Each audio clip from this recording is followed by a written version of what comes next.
You know, one of the coolest things about upper cervical care is that upper cervical care doctors focus on this part of the body, but they see healing all over the body. And so there are so many amazing stories that we would like to share with you. Here are a few. When we were first married, I couldn't touch Angela's face or run my fingers down her spine.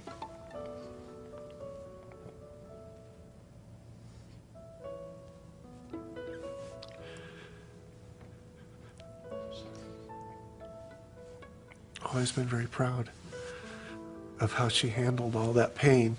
At school, sometimes kids do these posters and they put their hands in paint and they stick their hands on the poster. And she wrote this, it was Father's Day, "Dear Dad," and of course they helped them write this stuff, but it was in painting. "I really love you, I hope you get well." Two little hands. She knew I was sick. She didn't know why. And I didn't know why. He's about 7 years old, and since birth, he's been paralyzed. A whole half of his face completely paralyzed. And the doctor said, there's absolutely nothing we can do. You're gonna have to live with this for the rest of your life. He started under care a couple months ago, and now he has a crease on his inside of his lip when he smiles. He can smile with that side of his face, and he's starting to be able to move the upper part of his eyebrow and eyelid.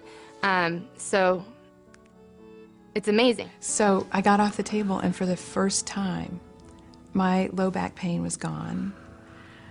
My neck and shoulders it was just like somebody just untwisted a tight dish rag or something, and it just dissipated. And then Michael said, well, take a couple of steps. So I took a couple of steps, and my legs weren't tingling yet. And because I had, I guess, neuropathy, I think is the name of it, but anyway, the tingling.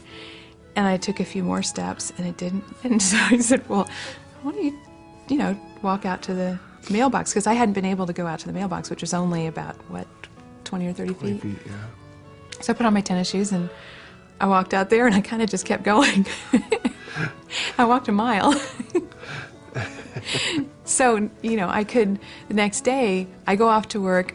I'm in my skirt suit, my heels, carrying my briefcase, the whole thing, walking the 3 city blocks to get into the office. Nobody has a clue. I meet everybody, go through the orientation. No one has a clue that I was, like, almost immobile for the year before that. She's dragging her left leg, walking with a cane. Okay, so we x-ray her, adjust her on Thursday night. Saturday morning, she came back into the office to be rechecked. No cane, and lifted her leg up.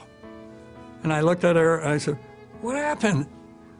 It blew me away, so to speak. And she says, that's not all of it. You had me lay down for 15 minutes. I have people rest after an adjustment. After I got up, I went to the car, and I put my leg in the car without any help or assistance.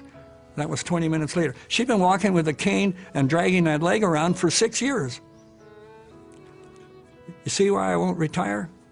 And I could hear everything. And the ringing stopped.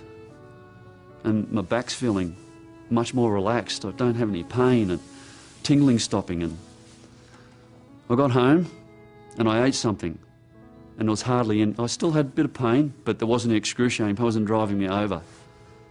But I was very careful not to use the jaw too much. But I was so happy that I picked up my daughter, Holly. We danced, had like this until, I think it was like 3 o'clock in the morning or something like that. And then she was asleep. I took her up to bed, put her down, and I crashed out. And I don't know, I think it was 12 hours, 15 hours, I'm not quite sure. It was a long time. And I woke up and I felt I was a 21-year-old again. And I'm looking in the mirror, and my head's not like this anymore, it's like this. I have a patient who has cerebral palsy, and a 13-year-old boy. When he first came into my office, he's had multiple surgeries on his arms and legs because his bones were twisted. And when he first came into my office, his right foot flared out, almost horizontal compared to the left foot. The next time he came in to see me, his foot was almost parallel to the other one. The next time, 3 days later, he came in to see me, his foot was almost parallel. And he what he cares about, he's running faster. His teachers report that he's doing better in school, and I mean, it's changed his life. She came in 2 weeks ago and had this smile on her face, and I asked her, I said, what's going on? And she looked at me and said, I'm pregnant. I said, you're pregnant? That's amazing, congratulations. I said, how long have you been trying? And she turned and looked at me with a real straight face and said, I've never been on birth control. We just never thought I could get pregnant, that I could conceive. And then she turned to me and said, I know it's been being under this care.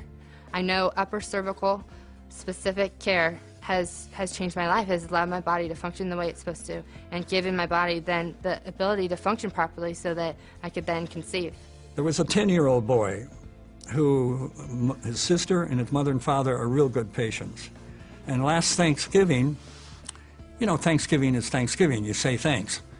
The family gets together and Grandma is there and they're all holding hands at the table and they have to say, what are you thankful for?